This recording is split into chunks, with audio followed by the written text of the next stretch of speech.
Okay mga higala, mayong adlaw na po sa inyong tanan. Welcome na sa itong bagong episode, sa itong bagong vlog alang sa mga mag-uuma.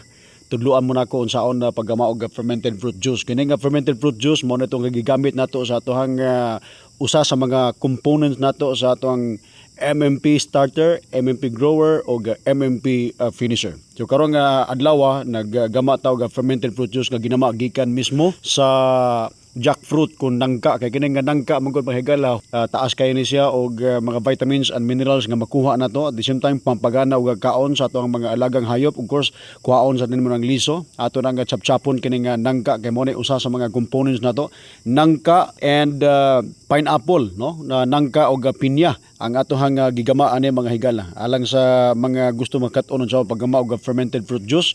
Ang fermented fruit juice alang sa kasayuran sa tanan labi na gito mga mag-uuma nato katong mga nagbuhi og mga livestock poultry pangpaganas kaon taas og calcium probiotics o niya taas pag yun ni siya og phosphorus alang sa mga duna poy mga gipang tanom yo kining nangka og kining pineapple nga atong gi-ferment using molasses.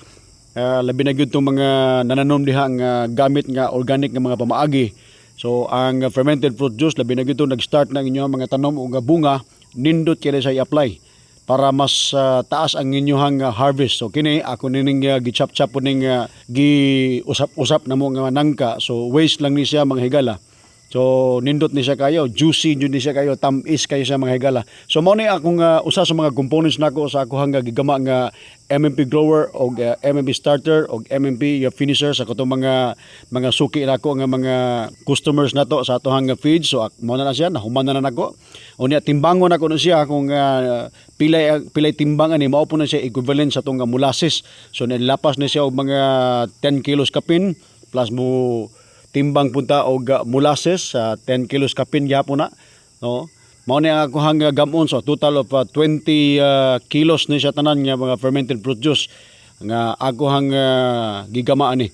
So kini nga paggamaan ning fermented fruit juice mga igala mga mulaps ni siya mga 7 to 8 days pwede na nimo ni harveston no. So inag-harvest nimo ani so nindot kay ni siya gamit ni siya so usak ka litro duha or tulo ka kutsara lang fermented fruit juice ang imong ibutang ibisbis nimo sa imong pananom and at the same time pwede po nimo ipakaon or ipainom sa imong mga alagang hayop kung na kay manukan, babuyan, kandingan i-dilute lang nimo og tubig nga plain water taas kini siya og probiotics.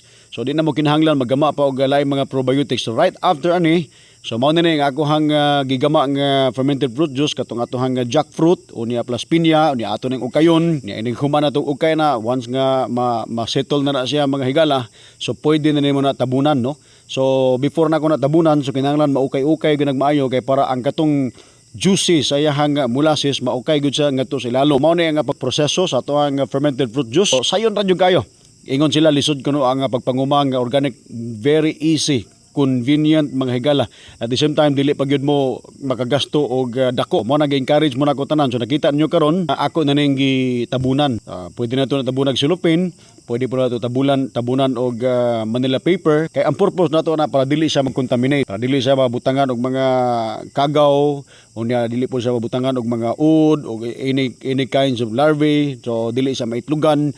At the same time ma-ferment na siya. Mao na nga to usa sa mga proseso mga higala. So right after ani, so ako na ni siyang tabunan unya good for 7 days pwede na nimo na siya harbison. Dili pa din hitaman ang ako hang tabon ako ni siyang butangan karong nga taud-taud mga higala og kining nga cloth. Gahapon ako ni so gahapon ako ni gi-ferment.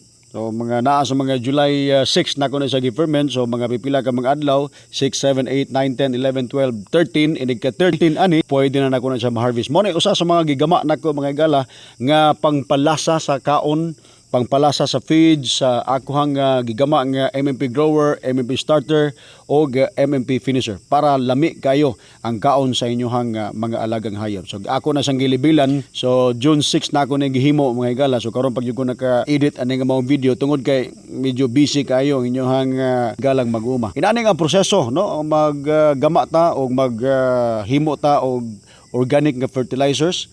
Inani nga proseso. So again, kini siya para sa livestock o para sa inyong mga tanom. So mao ni ang final stage nato mga higala ato nang gibutangan og cloth.